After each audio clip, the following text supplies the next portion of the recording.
kama mimi Mulia Ruto, ungeniuliza saa hizi kama kuna mtu ukinipea akili yake, sitaki kujua venye watu wanasema ati hakuenda shule.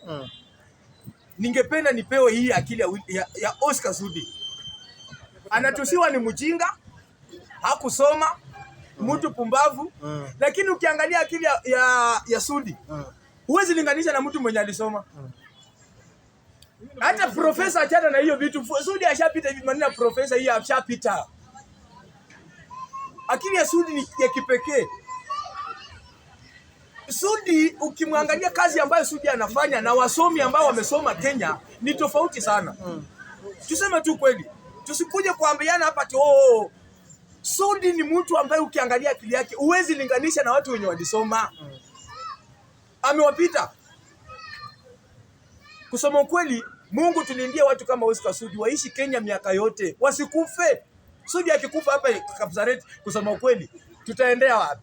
Sisi walia Wajaluo tutaenda wapi? Yaani ukiangalia tu wakazi wa Langas wataishi namna gani kweli bila Sudi? Mimi siishi Kapsaret, mimi naishi Huruma. Lakini unapata watu wanatoka Huruma wako na MP wao, lakini wanaenda Sudi anawasaidia Kapsaret. Kwa Sudi ukipisha uwezi fungiwa, my friend, unaingia kama kwako. Watu wa Huruma wamehamia Langas. Mimi kitu yenye nitasema hivi, tafadhali kama hujatamka kitu mbaya kuhusiana na Oscar Sudi, jiangalie wewe mwenyewe. Oscar Sudi, mimi nakuombea maisha marefu. Akili yenye uko nayo, mimi kama Mulia Ruto ningeomba Mungu angenipea akili. Ati haukusoma lakini vitu yenye unafanya inashinda mtu mwenye alisoma. Na unapata huyo mtu mwenye alisoma pumbavu anakuongelea na vitu yenye unafanya yeye haezi vifanya.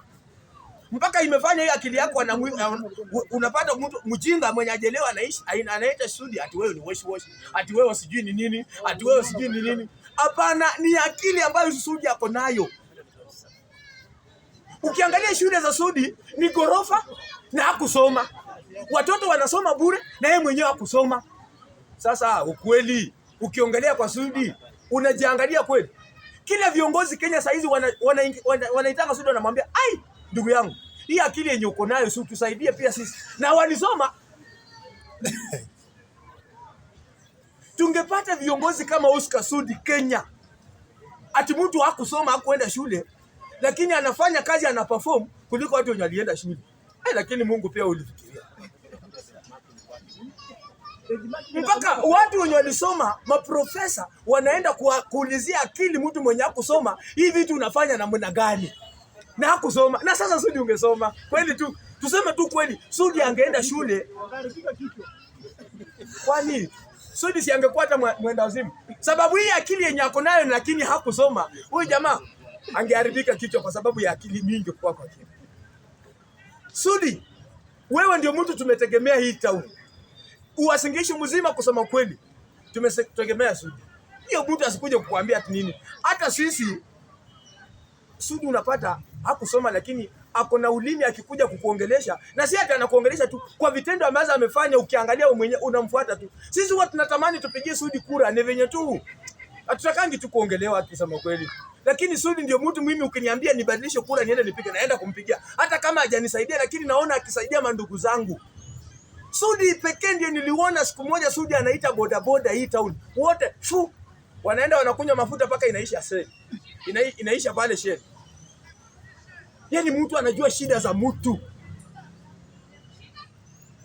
Ruto, haki nikisikia siku moja mmekosana na Sudi mimi nitajiua.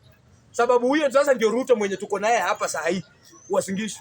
Empowerment zote, hakuna mtu anaweza fanya empowerment hii town bila kuzisha Sudi. Lakini ajai kila kitu penye ameitwa popote unapata Sudi anaenda. Na anafanya, anatoa pesa. Amempa hata waimbaji, ukiangalia hapa wasanii wanatembea waking'ara kwa sababu ya Sudi. Enda kwetu Busia uone shida zenye ziko huko na mtu anasema ati nyoko.